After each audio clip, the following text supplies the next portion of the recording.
Olá, pessoal, tudo bem com vocês?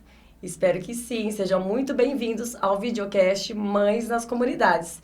Eu sou a Priscila Ribeiro, fundadora da comunidade Mãe e apresentadora desse videocast. O episódio de hoje tem como título Maternidade que se transforma, ninho vazio, prazer e redescobertas. Nós temos como patrocinadores dessa temporada a Magnólia Doces, Mafras Eventos, Fios de Minas, Cambuí Campinas, Luiz Modas, Marisa Joias e Aroma Café. Muito obrigada por apostarem nesse nosso projeto. Vocês estão fazendo toda a diferença. E eu tenho duas convidadas super especiais aqui hoje. Daiane Croda. Boa tarde. Boa tarde. E a Cássia Gargantini. Boa tarde. Boa tarde, Pri. Tudo bem? Tudo bem. Obrigada pela oportunidade aí de trazer esses assuntos. Melhor agora com vocês aqui, porque eu tenho certeza que o nosso papo será incrível. Esse é um assunto necessário. É um assunto que eu acho que a gente aborda a primeira vez aqui no videocast. Cada vez a gente traz temas diferentes, voltado para mães de diferentes idades. E hoje nós vamos falar sobre maturidade. Você aí é uma mamãe que está numa idade madura? Então esse episódio é para você. Nós vamos falar aqui frases que muitas vezes são silenciosas, mas que mexem profundamente com a identidade da mulher. O ninho vazio, o resgate do prazer, a redescoberta na maturidade. Vou apresentar então as minhas convidadas. A Daiane é psicóloga estrategista de vínculos, especialista em terapia individual, de casal e terapia sexual. Há mais de 20 anos ajudando mulheres a construírem uma maternidade mais leve e uma vida mais plena. A Cássia é jornalista, especialista em comunicação estratégica há mais de 30 anos, criadora do perfil Cinquentinha Indica e da plataforma Maturidade é Potência, onde inspira mulheres a viverem essa fase com autoestima, leveza e protagonismo. Muito bom, meninas! Começando então o nosso papo, vamos lá para a nossa rodada de conversas. Cássia, em que momento você percebeu que você precisava se reinventar? Olha, como profissional, tem sido muito esse momento, tá? De 2 anos para cá, a partir da hora que o Cinquentinha começou a criar voz, porque é um Instagram que começou sem pretensão nenhuma e começou a ajudar outras mulheres com dicas, com falas, com posicionamento. Tudo começou a partir daí. E aí eu comecei a ser procurada por algumas mulheres para poder falar, para poder acalmar, para poder gerenciar algumas crises. Eu sou especialista em crise profissionalmente, de empresas, de imagem. Todo mundo foge de crise? Todo mundo. Você é especialista em crise. Eu sou especialista em gerenciamento de crise. E aí eu, pensando nisso, eu falei, eu vou estruturar uma mentoria para essas mulheres. E estruturei o ano passado, fiz o Instituto Brasileiro de Mentoring e estruturei minha mentoria, são 8 passos, tal. Só que eu olhei para a mentoria começou a vender, começou a funcionar, eu olhei para ela e falei, isso é muito pouco, porque eu tenho um propósito.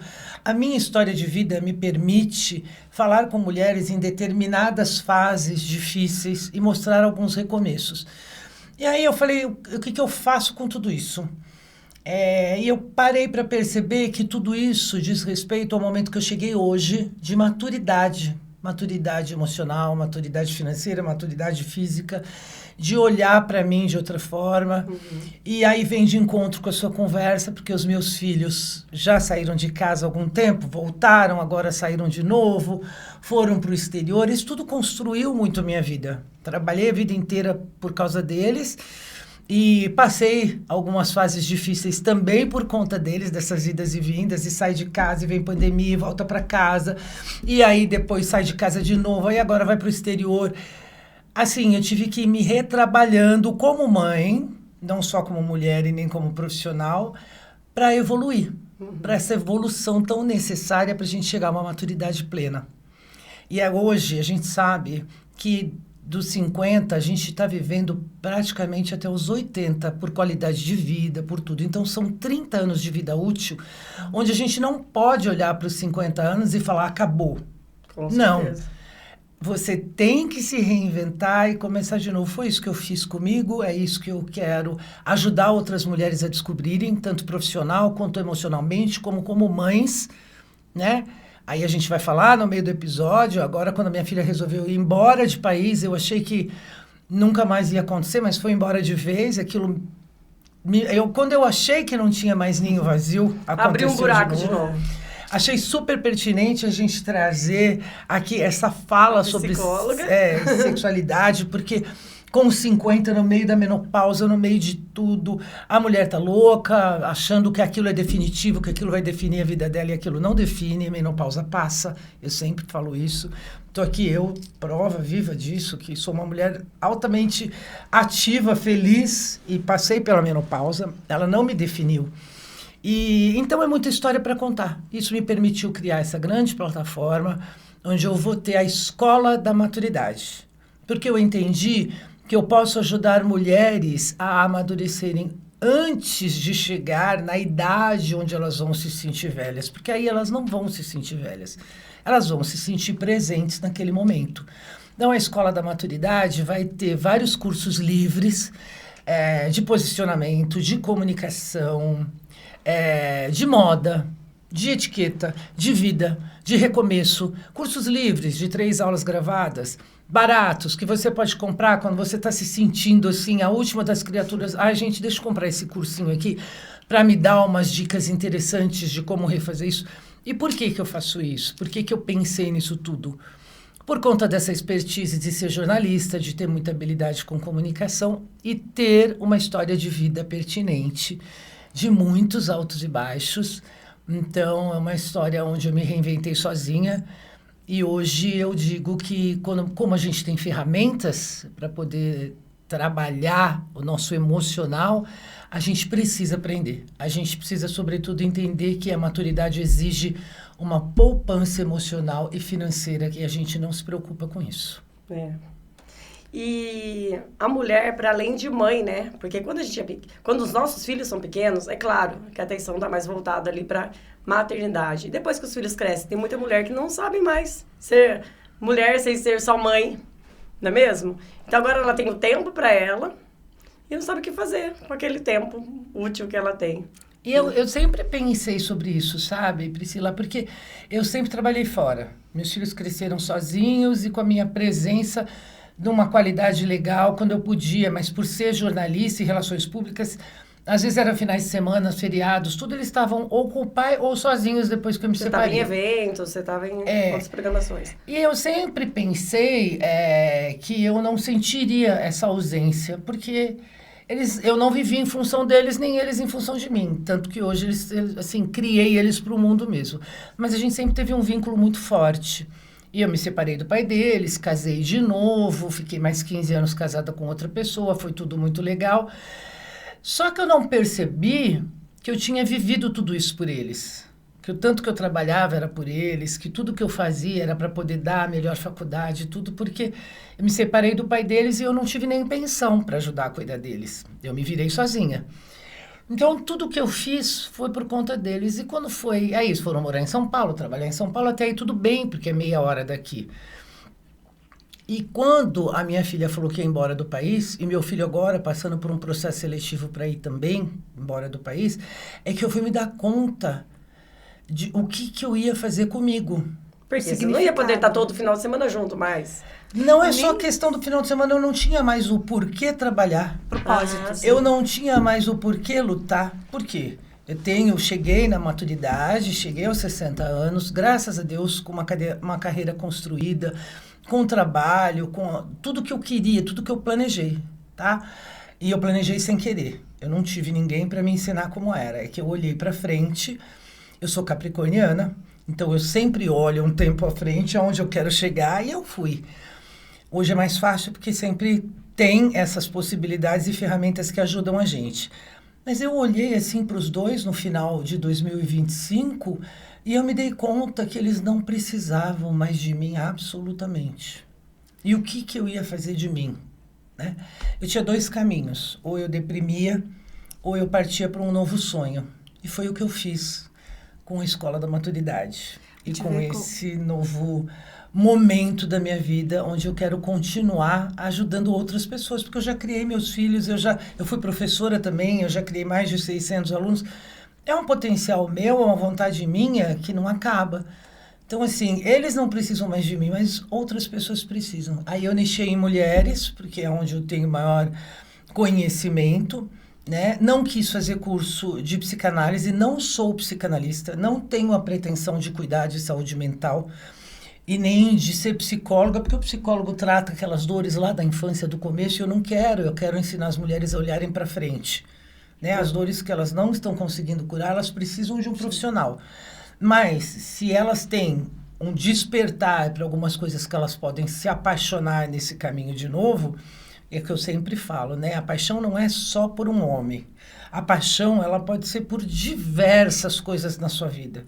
Né? Você pode descobrir propósitos diferentes e se abastecendo. Não que a gente não precise de homens. Não, também eu gosto de deixar tudo muito claro. Eu acho que eu vou morrer querendo ter um novo amor. Já fui casada 2 vezes. Eu vou competir aí com algumas artistas que vão para a 5ª, 6ª vez. Que eu não vou desistir.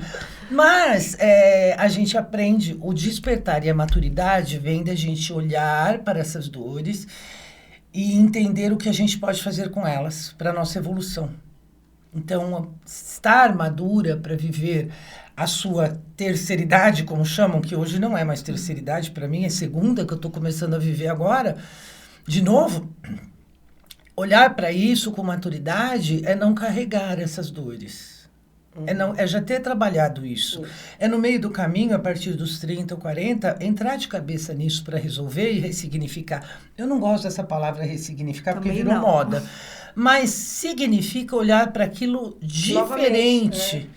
Olhar para aquilo e aproveitar o que aquilo te trouxe de maneira que você faça diferente, seja mais feliz. E não chegue aos 60 anos olhando e falando, os 50 ou 60, olhando e falando, agora o que eu vou fazer? Acabou, não tem nada pra fazer. Acabou meu emprego, meu casamento está mais ou menos, meu filho foi embora de casa, eu preciso do meu filho, se agarra no filho, maltrata de tanto se grudar naquilo. Não, gente, é você com você. Como nós mulheres temos a questão do maternar, né? Como então materno os meus filhos, agora materno uma comunidade, materno uma plataforma, né? O quanto isso é identitário. Verdade. Nosso, né? De a gente estar sempre maternando alguma coisa. Estou muito feliz de estar aqui contigo, porque eu realmente acredito muito nessa questão da comunidade, do bando de mulheres, né? O que a gente sabe é o quanto é recursivo que a gente troque entre mulheres. Muitas vezes, como terapeuta de casal, as mulheres chegam com problemas no casamento, problemas na profissão, ou problemas com os filhos, e o que tu acaba identificando é que essa mulher está sozinha, tentando com as suas ferramentas. Quando ela tem uma comunidade onde ela pode trocar, onde pode dizer, Cássia, como é que você fez para tal coisa? Né, Priscila?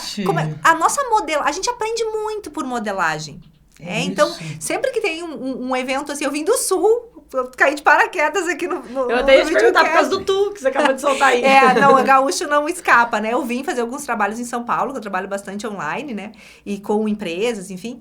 Mas quando me chamou a atenção um projeto de comunidades, não, é isso que eu acredito. O quanto nós, mulheres, a nossa saúde mental... Porque tem uma pesquisa muito interessante de Harvard, de mais de 80 anos acompanhando pessoas em tempo real, né? Até surgiu hoje ela é apresentada num livro, Uma Boa Vida, e mostra esse potencial dos vínculos. Fala que aos 40 anos você consegue identificar a saúde de uma pessoa aos 80, única e exclusivamente medindo um indicador.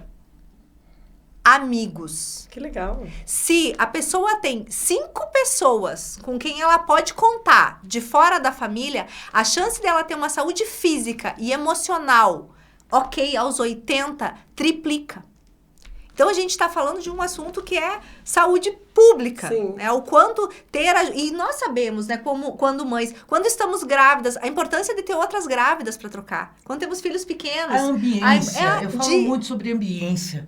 Quando a mulher está no lugar certo, em grupos de mulheres que acolhem, porque também, desculpa eu te cortar, a gente precisa ensinar a mulher a se respeitar, a não competir. E a escolher grupos que tenham aquilo que... Porque também se reunir para se queixar, Tem um monte de amiga com problema, você cata problema para fazer parte do grupinho do problema. Né? Então, também essa escolha pelos grupos. Então, sempre que a gente tem a oportunidade de ver mulheres se retroalimentando, trocando, modelando, podendo trazer as suas questões para justamente combater muitos dos mitos, né? Trabalhando como psicóloga, como terapeuta de casal e terapeuta sexual, vejo esses mitos. Ah, não, depois da maternidade, a sexualidade se vai.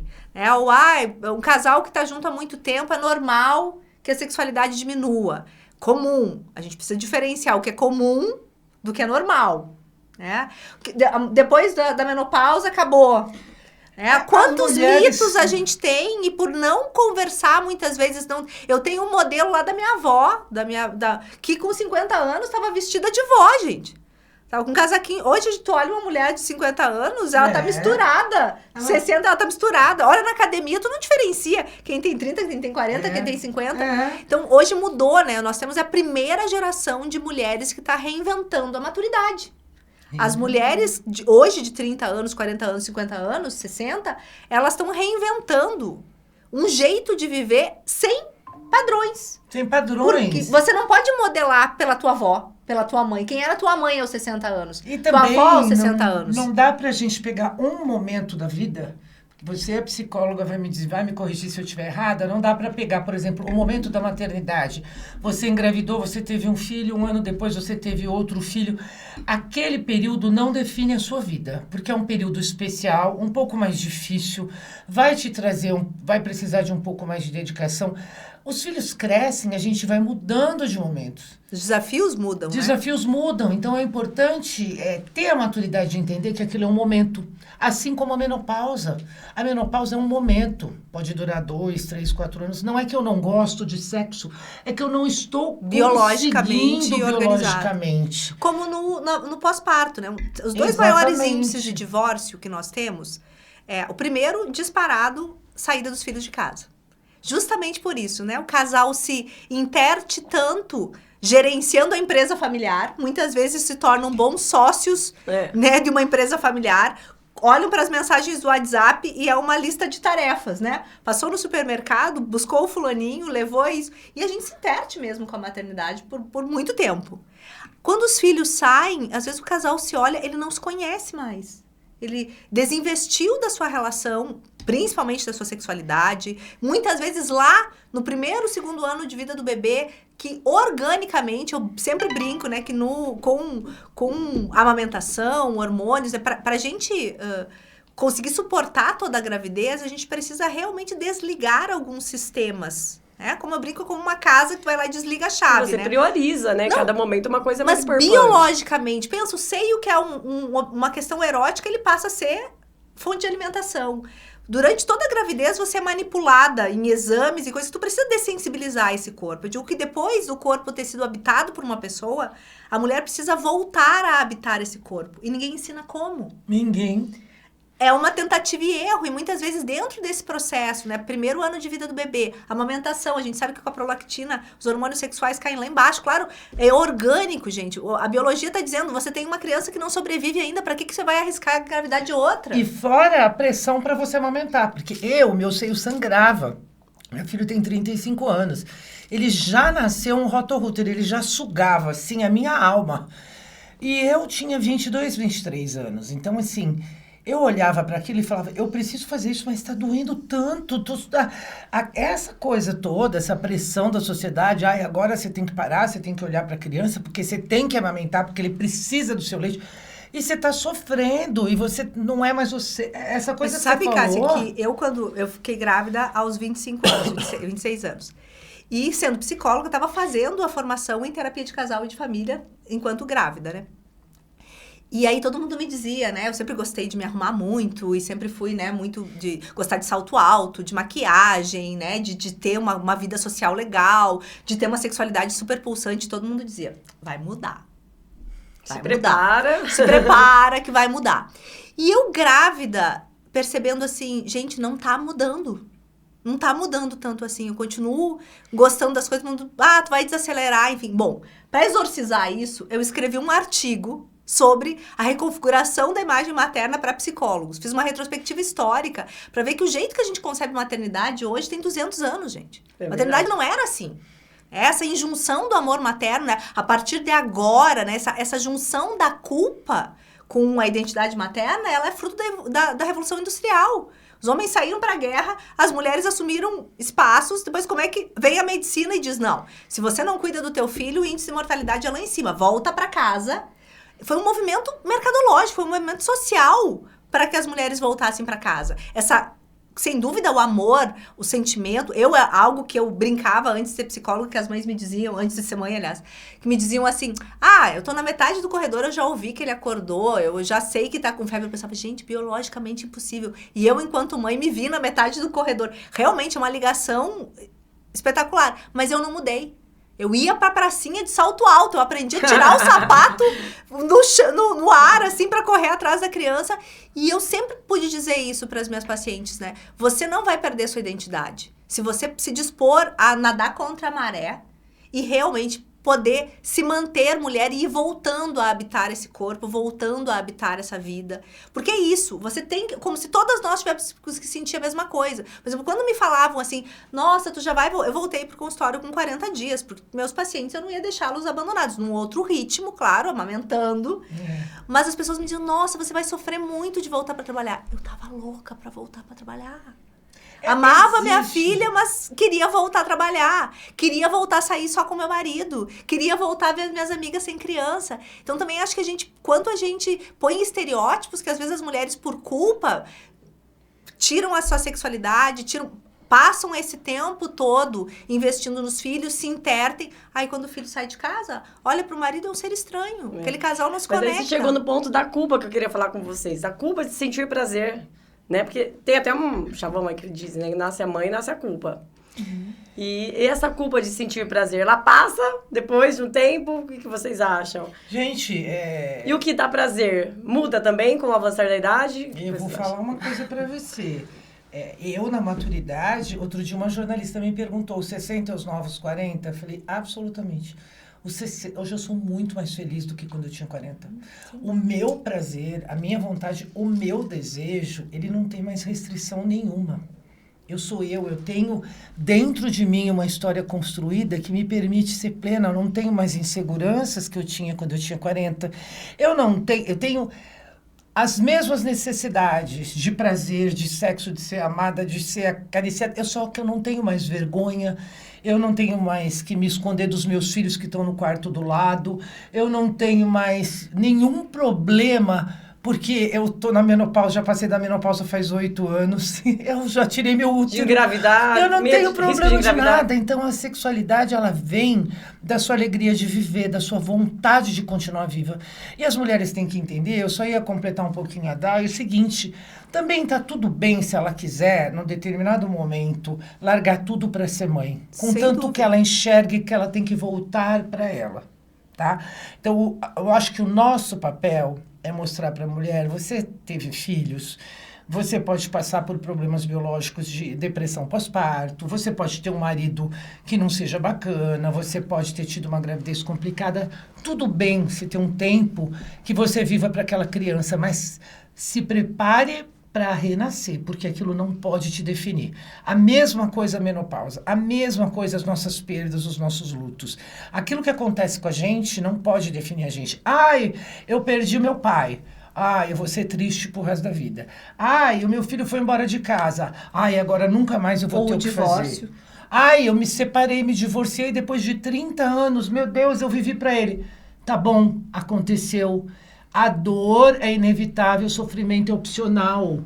Muda o padrão, você tem o direito de sofrer, gritar, berrar, fazer o que você quiser, sabe? Contanto que você defina uma hora de parar. O que você não pode passar o resto da sua vida vivendo aquilo. E hoje é epidêmico, né? Hoje nós temos uma epidemia de divórcios grisalhos, né? Divórcios grisalhos, que as pessoas vivem 20, 30, 40 anos juntos e justamente por essa expectativa de vida maior, né? As pessoas acordam e dizem, olha aqui, você foi o melhor parceiro por 10 anos, por 20 anos. E lidar com esse estereótipo, né, de dizer assim, o casamento não deu certo. Deu Claro certo que por deu. 20, por 30, por 40 anos. Eu atendo casais que estão se separando com 40 anos de relacionamento. Porque essa mulher se dá conta, assim, esse parceiro foi o ideal até aqui.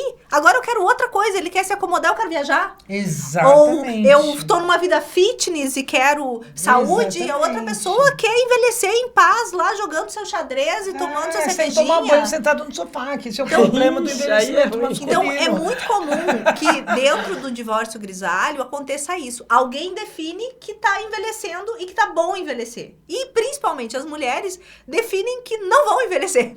Que vão descobrir coisas novas, novas paixões, novos hobbies, novas formas de se relacionar com outras mulheres, com o trabalho, com isso. E isso tá gerando uma epidemia de divórcio grisalho, que é maravilhoso, porque as pessoas, em vez de quererem parar e morrer, né, elas decidem que elas não vão também, o que mudou, né? Eu cuidei dos meus filhos e o mais comum seria que eu cuidasse dos meus netos agora, né? E que seguisse a vida em função de alguém. E hoje a gente vê que não, as pessoas estão conseguindo dar conta das suas esferas, né? Então, essa reinvenção, justamente porque o casamento por uma vida inteira, ele foi inventado numa época que a expectativa de vida era 40 anos, gente.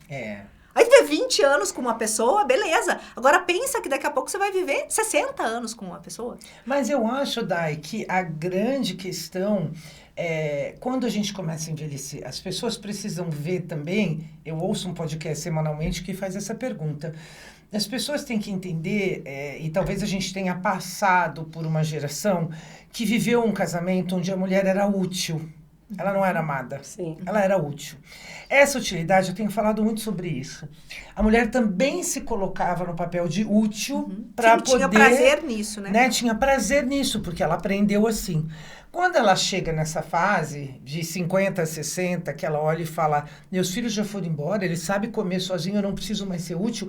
Ela precisava ser amada. E ele não aprendeu a amá-la. Ele só aprendeu a vê-la com utilidade. E justamente porque aí dá o... se configurou e Como mãe, dona de casa, biologicamente o cérebro da mulher muda na maturidade. Os níveis de ocitocina que ela despende enquanto a prole está perto, né? Então, os teus filhos perto, eles acionam gatilhos de ocitocina, que justamente é o que garante que nós, fêmeas, continuamos cuidando daquelas crianças. Tem um gatilho biológico que cada vez que a criança te corresponde, ou mesmo o adolescente ou o adulto, que ele te corresponde como mãe, você tem uma bomba de ocitocina. E aí você quer fazer mais por aquela criança. O afastamento físico, né, do filho que vai morar fora, ele termina com essas bombas de dopamina. Você vai ter bombas de dopamina por outras coisas. Em outras relações. É onde você tem que procurar aí as mulheres têm essa escolha, né? Que é, ou eu vou ficar sem dopamina, vegetando em casa, deprimindo, né, entrando... E claro, a questão hormonal, ela mexe, mas ela não define. Ou eu vou me apaixonar por outras coisas, eu vou descobrir. E aí a rede com outras mulheres, conexões, fazer coisas novas pela primeira vez. É muito comum eu atender mulheres nessa faixa de 50 para 60, em que elas estão dizendo, tá, eu tenho tempo livre, e agora? Eu nem sei mais o que eu gosto. Porque eu comia isso porque meu filho gostava, eu ia naquele restaurante por causa que meu marido gostava, eu ia naquele lugar. E aí a gente fala da dificuldade de prazer que, na cama, no sexo, quando ela já não consegue desfrutar um café. Ela não sabe mais desfrutar sabores, mas aí cheiros, que entra ambientes. Essas questões de olhar, né, o que não é fácil. Primeiro avaliar, essa pessoa que me acompanhou até aqui, ela me deu amor? Ou ela simplesmente se acomodou ao meu lado? Porque a mulher esvazia não é só por causa dos filhos. É que os filhos indo embora, ela olha para aquela relação e fala, eu não cresci nisso, eu estagnei. E aí ela fica aí esperando, e acho até que isso seja bom para os homens escutarem também. Aquela mulher que você ama é a tal frase comum, é a plantinha que você tem que regar todo dia. Você para de regar, ela fica murcha, murcha, murcha, até que uma hora ela precisa de outro veio de rio, porque você não abastece. Então, eu não estou falando que é a culpa do homem, mas eu acho que o homem precisa despertar para essa manutenção do amor. Concordo. Ele precisa despertar para a manutenção disso e para que as mulheres... A mulher, ela não é a sua mulher, o seu amor da sua vida, porque ela lava a sua roupa, faz a sua comida. Ela tem que ser o amor da sua vida, você tem que admirá-la, você tem que incentivá-la, você tem que curtir o que ela curte, você tem que se esforçar um pouco, porque ela passa grande parte do tempo abrindo mão de muita coisa por você e pelos filhos. E você não faz nada. Aí quando chega num momento onde ela desperta para uma ambiência melhor, para mulheres alegres, para mulheres que estão vivendo ou relações melhores ou sozinhas e felizes, ela olha e fala, o que eu estou fazendo com essa pessoa que foi uma âncora, não foi um balão? Eu faço um alerta que eu atendendo casais, e eu atendo também muitos pacientes homens, porque como eu trabalho com terapia de sessão única, às vezes a pessoa vem para um momento e eu oriento ela para o futuro. Eu não sou a terapeuta que olha para trás, não. Que ótimo. Eu sou a terapeuta que diz assim, ok, você vai seguir com essa narrativa. E eu digo, muitas vezes o que eu preciso fazer com as minhas pacientes, meus pacientes, é ajudá-los a desistir de ter um passado melhor. Esse é o seu passado. Né? Olhar para ele não vai mudá-lo. A forma com que você olha para ele pode te definir para o resto da sua vida. Mas por atender muitos homens e muitos casais, o que eu vejo, e aí eu vou usar a fala de um paciente, Cássia, que ele diz assim, por que a minha mulher não me falou que ela estava se sentindo assim? Porque nós mulheres, às vezes, a gente dá sinal, a gente reclama. Mas não fala claramente. Mas não fala claramente. Aí ele tinha uma frase que eu sempre falo para as mulheres. Ele disse, eu tenho 2 bolas, mas nenhuma é de cristal. Eles não têm tem como eu de saber. perceber, E, gente, né? quantas vezes em terapia de casal a mulher entra assim... O cara entra assim, e aí ela pergunta, o que foi? Nada. Eu disse, eu fiz alguma coisa. Daí eu te juro, eu não sei o que eu fiz. Eu não sei. E as mulheres, não tem como ele não saber. Às vezes é porque você não fez nada. Não tem o que eu tenho como ela não senhorzinho, saber. Às vezes você não fez nada. Era pra fazer e não fez, Mas né? nós mulheres, às vezes, esperamos do marido a mesma coisa que esperávamos da nossa mãe. Gente, a única pessoa que sabe o que você quer, sem você precisar falar, é a sua mãe, mesmo assim no primeiro ano de vida. Todo o resto a gente pode aprender estratégias de se vincular com as pessoas pra falar. Quantas, assim, overdose de drama pós-dia da mulher, porque eu não recebi uma flor. Você falou que você queria flor? Custava você dizer, olha, tá chegando o dia da mulher. O homem, em geral, não liga pra data. Pra mim, é bem importante que tu me valorize nesse dia. Síndrome do dia dos namorados. Ai, fica esperando a flor, o convite pra jantar. Custa você dizer, olha, está chegando uma data que pra mim é importante. Eu adoraria ir no restaurante tal. Mas isso eu vem gostaria um pouco da mulher do... que ser cuidada. Isso vem um pouco da expectativa de Mas ser isso é um amor cuidada. romântico construído, gente, que é uma ilusão literária. Uma Eu acho, relação, às vezes, ela nem é a mulher construída. sabe o que ela quer. Exato, muitas vezes eu pergunto, tu tá frustrada, mas tu sabia o que tu queria? Ah, eu queria algo. Gente, se nem tu sabe o que você quer. Então, custa, muitos relacionamentos vão pra terapia para que as pessoas falem o óbvio. Então, eu concordo que, claro, que depois de muita frustração... E outra, os homens vivem 2 grandes dilemas, dignidade e potência. Eles estão medindo o tempo inteiro, se eles são dignos ou se eles são potentes. Quando uma mulher começa a reclamar, o cérebro do homem já entende assim, bom, foi ontem, não tem o que eu fazer. Ele vai perguntar pra mulher, tá, e o que eu faço? E ela continua reclamando. Pra se comunicar bem com homens, a gente precisa dizer, não gostei de tal coisa, gostaria que você fizesse de tal jeito. Mas eu tenho um exemplo para te dar de homens que respondem, você fala demais. Mas é verdade. Quando você mas, tenta Cássia, explicar o que você quer, mas é que não tem uma você é acusada de você... Porque eles são bem objetivos, É que né? quando eu digo assim, quando eu trabalho, por isso que eu trabalho como estrategista de vínculos, é isso, a gente tem que falar numa linguagem que o outro entenda. Também faz A questão sentido. é, entre mulheres, nós podemos fazer uma história, né? E eu digo, homem não sabe da cola emocional, Cássia. Não sabe. Eles não foram educados para isso. A gente pode construir isso dentro da relação? Pode. Mas, por exemplo, vou contar uma história. Eu tinha uma palestra muito grande para dar para mais de 2.000 mulheres. Eu encontrava as pessoas na rua, lá no sul, e as pessoas diziam, tô louca pela tua palestra. E eu pensava, eu também, tô louca pela minha palestra, não montei ainda. Então, pedi pro meu marido na época, e disse assim, vamos sair pra jantar, que é uma coisa que me relaxa, porque tô mega estressada. Saímos jantar, então ele disse, mas o que houve, que tá estressada? Não costuma estar, geralmente tão de boa com as coisas. Eu falei, nossa, tem a palestra pra eu dar, e eu tô aqui organizando isso fazem mais de 15 anos.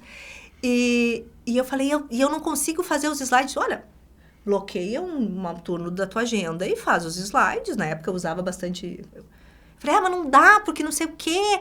E ele me olhou assim, tá, então não faça palestra, você tá te estressando. É tão simples, São práticos. Aí eu fiquei pé da vida, e ele falou, tá, mas o que tu queria? Eu falei, eu queria que tu me acalmasse, eu queria que você me dissesse que ia ficar tudo bem. Aí me caiu a ficha, que eu queria dele o que eu recebo das minhas amigas. Porque se eu falasse com você ou com você, vocês iam me dizer, calma, Dai, vai dar tudo certo. Quantas verdade. palestras você já deu? Porque nós sabemos da cola emocional. Agora, vocês já viram 2 homens conversando?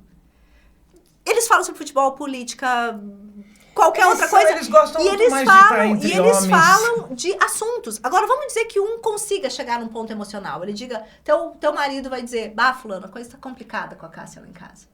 Ele vai ouvir do outro assim, bah, pior. E acabou a conversa. Essa questão de aprender a dizer assim... Então, muitas vezes, a gente tem que chegar para um homem quando vai conversar e dizer assim, ó, eu vou te falar o que aconteceu, eu só quero que tu ouça e me dê um colo. Não é para me dar uma solução. A gente dá o briefing da conversa. Dá. Como você quer. E quando a gente quer efetivamente que um homem te entenda, precisa ser uma linguagem curta e objetiva. Você fez tal coisa que eu não gostei, você pode não fazer de novo? Então, Você agora eu fez vou te tal fazer uma coisa, pode pergunta. ser assim? Não, às vezes não é tão fácil, porque tem muitas mulheres que eu escuto reclamando que falam, eu não gostei, você não devia fazer assim e tal, e elas são respondidas com silêncio. E aí eu vou te dizer que às vezes é o tempo de processamento. Pode Sabe? ser. E na maioria das vezes, esse homem ele também tá muito ferido, porque ele só sabe quando ele erra. Gente, eu pergunto pros homens no consultório, você sabe quando você acerta? E eles dizem, ai não. A gente tem uma dificuldade como mulheres, muitas vezes, de validar assim, olha, hoje Elogiar, o jantar foi exatamente como eu gostaria. Eu adorei que você me mandou a mensagem durante o dia. Olha esse tipo de atitude. Eu digo, problemas de casamento poderiam ser resolvidos se a gente pudesse simplesmente olhar para o outro e dizer, isso que você faz me aproxima de você, isso que você faz me afasta de você. Porque quando eu tô falando de mim, nós mulheres somos ótimas. Você é isso e aquele outro. Gente, quando o homem escuta um dedo apontado, o cérebro já vai pra luta e fuga, gente. Ele já vai se defender. Então, uma estratégia básica de comunicação. A gente não fala o que o outro fez, a gente fala o efeito que aquilo teve em nós. Não é, você se atrasou porque você não me considera, você me deixa esperando, você não me respondeu. Ele vai ter 1000 justificativas pra ter agido daquela maneira. Agora, quando uma mulher, e experimentem, diz assim, sabe como eu me sinto quando você não me responde no celular? Me sinto extremamente abandonada, isso me dá uma tristeza. E dá tempo para o homem reagir, ele vai para um lugar de sinto muito. E quando a mulher consegue dizer para ele, hoje tu me mandou a mensagem, é isso que eu quero, saber que hora tu vai chegar para eu poder me organizar e tal. Gente, vocês já perceberam que um homem te leva num restaurante, você acha legal, ele te leva lá de novo, e de novo, e de novo. Eu falo, meu Deus, ele me leva sempre no mesmo lugar. Ele quer acertar. Ele acerta um presente, ele às vezes segue aquele padrão, porque justamente isso, falta essa comunicação. Então, acho que sim, obviamente existem homens resistentes, existem relações difíceis, não estou dizendo que não, mas digo que se nós mulheres assumirmos a responsabilidade de traduzir o nosso manual de um jeito que eles entendam, e aí é o meu trabalho como estrategista de vínculos, às vezes é ajudar a mulher a transformar aquela narrativa de queixa numa narrativa de pedido. Numa narrativa de orientação, num manual de funcionamento. Ou fazer aquela mulher enxergar que ela aquele está sozinha naquela relação. Exato. E que aquela relação pode ter dado certo por 10 anos, 20 anos, 30 anos. Mas ficou sozinha. Que é acabou. testar novas estratégias para justamente saber, essa relação ainda pode se reinventar ou se ela tem que terminar bem. Porque às vezes terminar bem é tão bonito quanto envelhecer junto. Eu também acho. Eu penso assim, que a gente tem que trabalhar muito as mulheres, porque tem mulheres muito machucadas por relações muito tóxicas. E a gente vê aí tudo o que tem acontecido, a forma como os meninos dessa última geração foram criados, a falta de respeito que eles têm com mulheres. Então, tem mulheres muito machucadas, muito diminuídas, né? Então, eu acho que a gente tem que olhar, cada caso é um caso. Às vezes, eu também conheço muitas mulheres que estão em relações saudáveis, mas que são eternas insatisfeitas. Isso é do ser humano. E justamente, às vezes, é porque o que está faltando são uma rede de amigas. Às vezes, a insatisfação conjugal é porque eu quero que toda a nutrição emocional venha do casamento ou dos filhos. Sim. E isso não vai acontecer. Sim. Tu vai ter nutrição emocional. Tem uma pesquisa que mostra que as mulheres que têm uma ambiência de conseguir estar com outras mulheres, pelo menos quinzenalmente, elas têm um índice de depressão quase 70% menor. Menor. E o índice de satisfação conjugal também 60% maior. Por quê? Porque elas não estão esperando de uma única fonte. Elas têm prazer no trabalho, elas têm prazer... E é isso, quando se entra na maternidade ou no casamento, a gente tem uma via para entrar. É óbvio que vai ser pouco.